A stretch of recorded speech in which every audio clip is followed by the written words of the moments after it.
ബക്കാലകൾ consumer അസോസിയേഷനെ ഏൽപ്പിക്കാൻ സർക്കാർ ഒരുങ്ങുന്നു. സ്വദേശിവൽക്കരണത്തിന്റെ ഭാഗമായാണ് നീക്കം. പുതിയ നീക്കത്തിന്റെ ഭാഗമായി 10,000-ങ്ങൾക്ക് തൊഴിൽ നഷ്ടപ്പെട്ടേക്കും. സൗദിയിലെ ചില്ലറ വിൽപ്പന സ്ഥാപനങ്ങളായ ബക്കാലകൾ സ്വകാര്യ ഉടമസ്ഥതയിൽ നിന്ന് കൺസ്യൂമർ അസോസിയേഷനെ ഏൽപ്പിക്കുന്നതിനെക്കുറിച്ചാണ് സർക്കാർ ആലോചിക്കുന്നത്. തീരുമാനം സൗദി ഉന്നത സഭയുടെ പരിഗണനയിലാണെന്ന് consumer association president doctor Abdullah Khadman പറഞ്ഞു. വില്ലേജുകളിലുള്ള ചില്ലറ വിൽപ്പന കേന്ദ്രങ്ങൾ അസോസിയേഷനിൽ ഏൽപ്പിക്കുന്നതോടെ ഈ രംഗത്ത് സ്വദേശിവൽക്കരണം വിജയകരമായി നടപ്പാക്കാൻ സാധിക്കുമെന്നാണ് അധികൃതർ പ്രതീക്ഷിക്കുന്നത്. 10,000-കണക്കിന് വിദേശികൾ ജോലി ചെയ്യുന്ന ബക്കാലകളിൽ സ്വദേശികളെ നിയമിക്കാൻ ഇതിലൂടെ സാധിക്കുമെന്ന് ഡോക്ടർ ഖദ്മാൻ കൂട്ടിച്ചേർത്തു. കൺസ്യൂമർ അസോസിയേഷൻ മുന്നോട്ട് വെച്ച നിർദ്ദേശം വാണിജ്യ മന്ത്രാലയത്തിനും നിക്ഷേപ അതോറിറ്റിക്കും സമർപ്പിച്ചിട്ടുണ്ട്. എന്നാൽ അന്തിമ തീരുമാനം ഉന്നത സഭയിൽ നിന്നാണ് ലഭിക്കേണ്ടത്. സ്വദേശികൾക്ക് കൂടുതൽ തൊഴിലവസരങ്ങൾ സൃഷ്ടിക്കാനും ലാഭകരമായ ചില്ലറ വിൽപ്പന സ്ഥാപനങ്ങൾ സ്വദേശിവൽക്കരിക്കാനും ഇതിലൂടെ സാധിക്കുമെന്നും ഡോക്ടർ ഖദ്മാൻ പറഞ്ഞു. ഇന്ത്യക്കാർ ഉൾപ്പെടെ 10,000-കണക്കിന് വിദേശികൾക്ക് ജോലി നഷ്ടപ്പെടാൻ പുതിയ നീക്കം കാരണമായേക്കും. സ്കൂളിനകത്തുള്ള ചില്ലറ വിൽപ്പന കേന്ദ്രങ്ങൾ, ഫാസ്റ്റ് ഫുഡ് ഷോപ്പുകൾ എന്നിവയെയും കൺസ്യൂമർ അസോസിയേഷനെ ഏൽപ്പിക്കാൻ അധികൃതർ ഉദ്ദേശിക്കുന്നുണ്ടെന്നും റിപ്പോർട്ടുകൾ പറയുന്നു. Media 1 Riyadh. മസ്കത്തിലെ ഇന്ത്യൻ സ്കൂളുകളിൽ പ്രവേശനം തേടുന്നവരിൽ നിന്ന് തിരികെ ലഭിക്കാത്ത നിക്ഷേപമായി 100 റിയാൽ ഈടാക്കാൻ ഇന്ത്യൻ സ്കൂൾ ഡയറക്ടർ ബോർഡ് തീരുമാനിച്ചു. മറ്റു ഭാഗങ്ങളിലെ ഇന്ത്യൻ സ്കൂളുകളിൽ പ്രവേശനത്തിനെത്തുന്നവരിൽ നിന്ന് 50 റിയാലും ഈടാക്കും. രക്ഷിതാക്കൾക്ക് അധിക ബാധ്യതയുണ്ടാക്കുന്നതാണ് പുതിയ നിക്ഷേപമെന്ന പരാതി ഉയർന്നിട്ടുണ്ട്.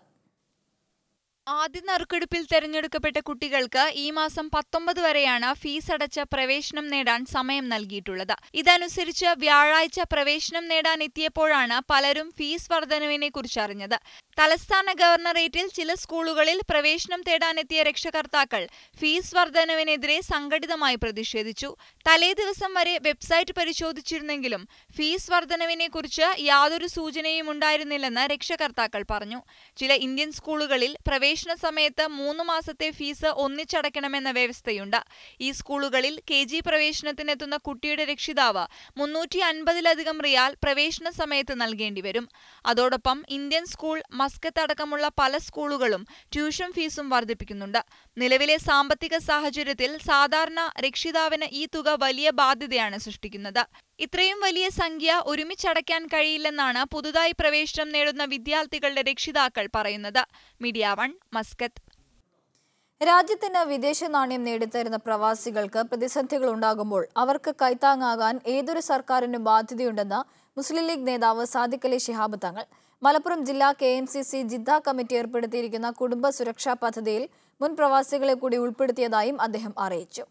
അങ്ങേയറ്റം പ്രതിസന്ധികളിലൂടെയാണ് പ്രവാസികൾ കടന്നുപോയിക്കൊണ്ടിരിക്കുന്നത്. ഇത് കണ്ടറിഞ്ഞ് കേരള സർക്കാരുകൾ അവർക്കായി ഉണർന്നു പ്രവർത്തിക്കണമെന്ന് സാദിഖ് അലി ശിഹാബ് തങ്ങൾ ആവശ്യപ്പെട്ടു. മുമ്പ് UPA UDF സർക്കാരുകൾ പ്രവാസികളുടെ കാര്യത്തിൽ ഏറെ ശ്രദ്ധ ചെലുത്തിയിരുന്നു. എന്നാൽ ഇപ്പോൾ അക്കാര്യങ്ങളിൽ മെല്ലെപ്പോക്ക് നയമാണ് കേരള സർക്കാരുകൾ സ്വീകരിച്ചിരിക്കുന്നതെന്നും അദ്ദേഹം പറഞ്ഞു. പ്രവാസികൾ അവര് അധ്വാനിച്ച് നൽകുന്ന ആ ഒരു സംഖ്യ, അതാണ് ഇന്ത്യയുടെ വിദേശ നാണ്യത്തിന് ശേഖരത്തിന് കരുത്തു പകർന്നത്. അപ്പോൾ രാജ്യത്തെ അങ്ങനെ രക്ഷിച്ചുകൊണ്ടിരിക്കുന്ന പ്രവാസികൾ, ആ പ്രവാസികൾക്ക് താൽക്കാലികമായി നേരിട്ടുകൊണ്ടിരിക്കുന്ന ഇപ്പോഴത്തെ ചില പ്രതിസന്ധികൾ, ആ പ്രതിസന്ധികളിൽ അവരെ സഹായിക്കേണ്ടത് കേന്ദ്ര സംസ്ഥാന ഗവൺമെന്റുകളുടെ ചുമതലയാണ്. കേരളത്തിലെ ഇരു സുന്നി വിഭാഗങ്ങൾക്കിടയിൽ ഐക്യത്തിനായുള്ള ശ്രമങ്ങൾ നടന്നുകൊണ്ടിരിക്കുന്നുണ്ട്.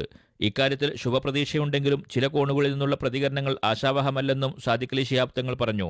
ജിദ്ദയിലെ മലപ്പുറം ജില്ലാ KMCC കമ്മിറ്റി പ്രവാസികൾക്കായി ഏർപ്പെടുത്തിയ കുടുംബ സുരക്ഷാ പദ്ധതിയിൽ ഇനി മുതൽ മുൻ പ്രവാസികൾക്കും അംഗങ്ങളാവാമെന്ന് അദ്ദേഹം അറിയിച്ചു. അംഗങ്ങൾ മരിച്ചാൽ കുടുംബങ്ങൾക്ക് സഹായമായി ലഭിക്കുന്ന 2 ലക്ഷം രൂപ ഈ വർഷം മുതൽ 5 ലക്ഷം രൂപയായി ഉയർത്തിയിട്ടുണ്ട്.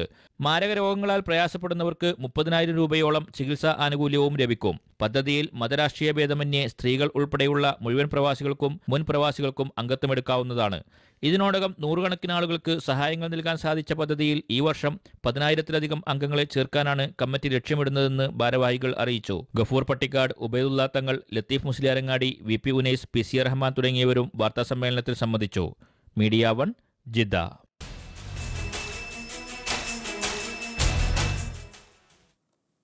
വിമാനയാത്രക്കാരുടെ ലഗേജ് നഷ്ടപ്പെടാതിരിക്കാനും മറ്റു പരാതികൾ പരിഹരിക്കാനുമായി സിവിൽ ഏവിയേഷൻ മന്ത്രാലയം തന്നെ സംവിധാനങ്ങൾ ഒരുക്കിയിട്ടുണ്ട്. എന്നാൽ ഓൺലൈൻ പരാതികൾ നൽകുന്നിടത്ത് മലയാളി യാത്രക്കാർ വേണ്ടത്ര താൽപര്യം കാണിക്കുന്നില്ലെന്നാണ് പ്രവാസി ആക്ടിവിസ്റ്റുകൾ പറയുന്നത്. വിമാനത്തിൽ വെച്ചോ വിമാനത്താവളത്തിൽ വെച്ചോ ബാഗേജുകൾ നഷ്ടപ്പെട്ടാൽ കൃത്യമായി പരാതി നൽകണം. 21 ദിവസത്തിനകം ബാഗേജ് തിരിച്ചു കിട്ടിയില്ലെങ്കിൽ അർഹമായ നഷ്ടപരിഹാരം ലഭിച്ചിരിക്കും.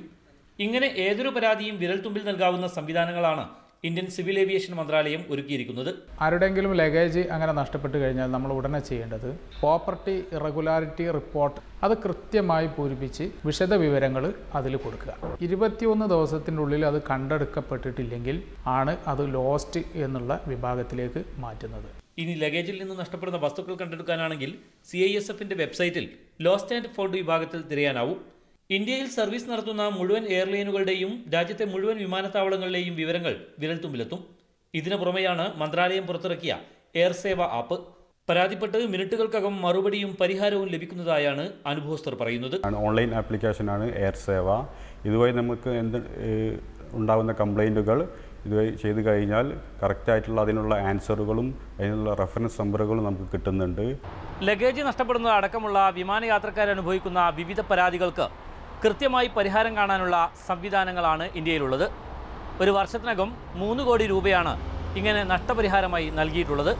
എന്നാൽ നിയമവഴികളിലൂടെ നഷ്ടപരിഹാരം വാങ്ങിയ മലയാളികളുടെ എണ്ണം വളരെ കുറവാണെന്നാണ് വ്യക്തമാവുന്നത്. ദോഹയിൽ നിന്ന് മുജീബ് റഹ്മാൻ, മീഡിയ 1.